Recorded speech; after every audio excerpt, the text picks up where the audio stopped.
The real enemy behind your noteworthy achievements is lack of persistence. Here you will understand the root causes of this weakness and how to achieve what you're capable of doing. The first symptom is lack of clarity on what you want. The second, it's lack of interest in learning and implementing what you learn. The third symptom, it's indecision towards important decisions in life. The fourth symptom, it's self-satisfaction. The fifth symptom, it's blaming others for your mistakes.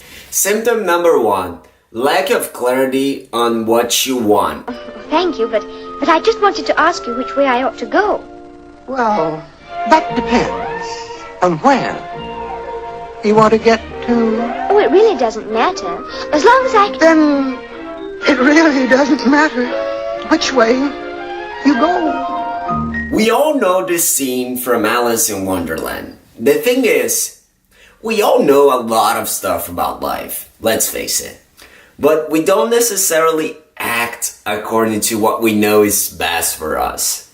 And this is mostly because we are not clear on where we want to get in life. And we think that by reading books, by going to courses and attending seminars, we will have an exact picture of our meaning and purpose.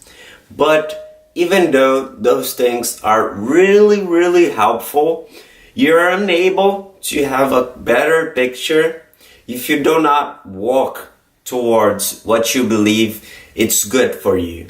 It's extremely necessary for you to act upon the things that you believe that are useful for you right now. In that sense, you're gonna be able to go into a discovery process, because this is the only way. It's impossible to have a 100% precise understanding of your purpose if you're not acting towards what you believe it's gonna be useful for you in your whole life. The second symptom, it's lack of interest in learning and implementing. Do you remember the first time that you drank a beer or drank a cup of coffee? You probably didn't like that much. But if you're like most people, these two beverages are one of your favorite. The first few times that we are trying to do something, we actually need to force ourselves to push to that barrier of disliking. Because sometimes this barrier is just resistant towards change, towards that uncertainty that I tackled on the first topic.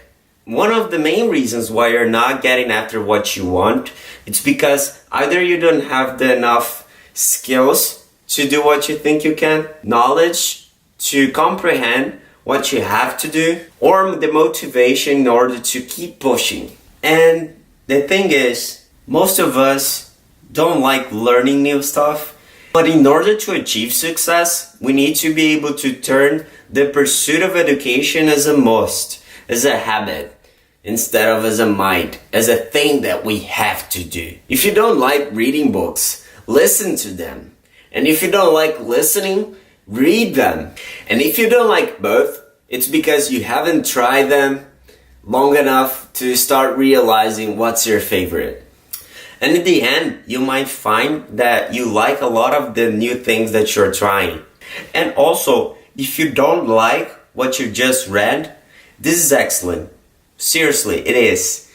Because now there is one more thing that you are aware that you don't like to do. The symptom number 3, it's indecision towards important decisions in life. Listen, life is tough and we are never going to be able to have enough understanding on what is going on in order to take that leap of faith and try something new. But do not outsource that important decision that you need to make to other people. Do not let your parents choose what you want to do. Don't ask your friends and relatives too much about what they think of your idea and your path.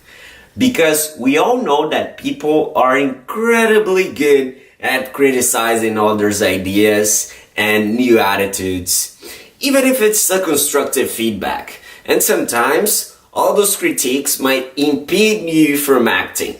But I'd like to remind you that the best way to increase your abilities and polishing an idea is by acting towards it. Ideas without action are meaningless. Everyone can have one.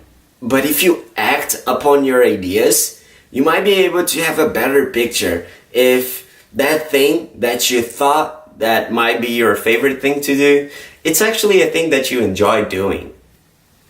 This YouTube channel, it's a project that I'm aware that I want to work with personal development and fitness, because me personally, I believe that I can help people understand that they have an untapped power within them.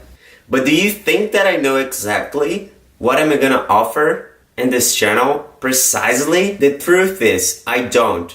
I do have a vision, I do have goals, but I'm willing to test the project as I go so that I can polish my idea. Because the best way to have a better picture of what you want to offer, it's by sending the message, receiving the feedback, and analyzing both in order to create a harmonious and synchronized content.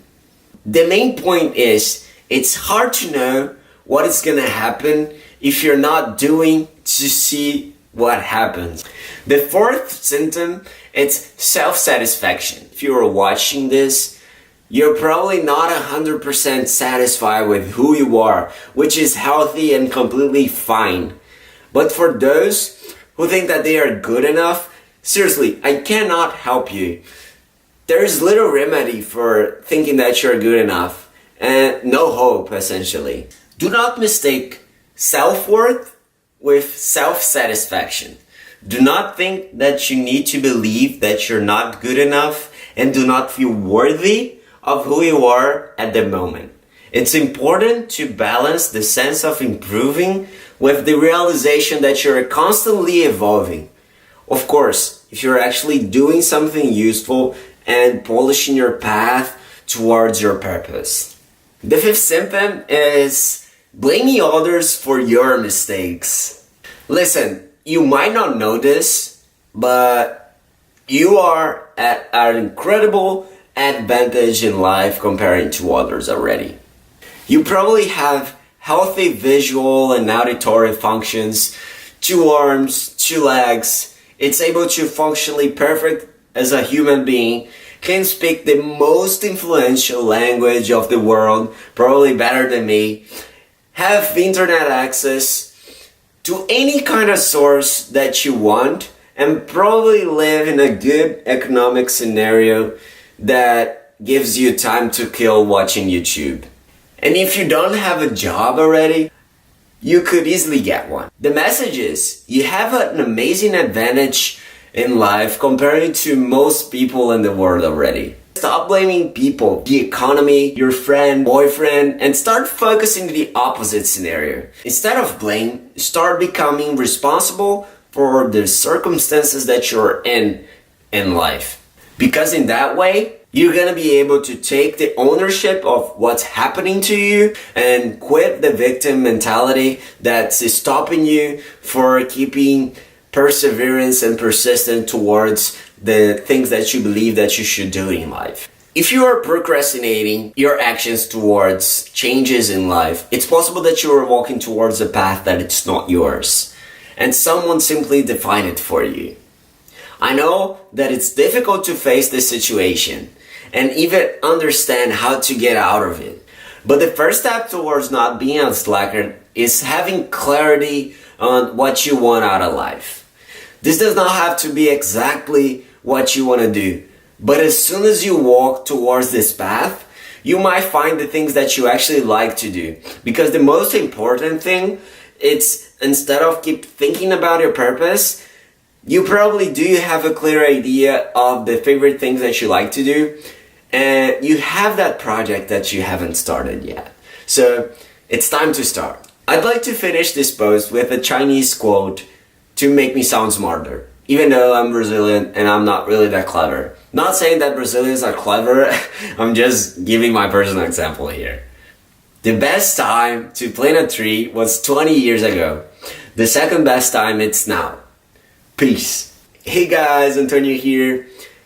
If this video was helpful for you, please make sure that you give a like, subscribe to the channel, and also share with a friend that you might think that could benefit from it. Thank you, bye bye.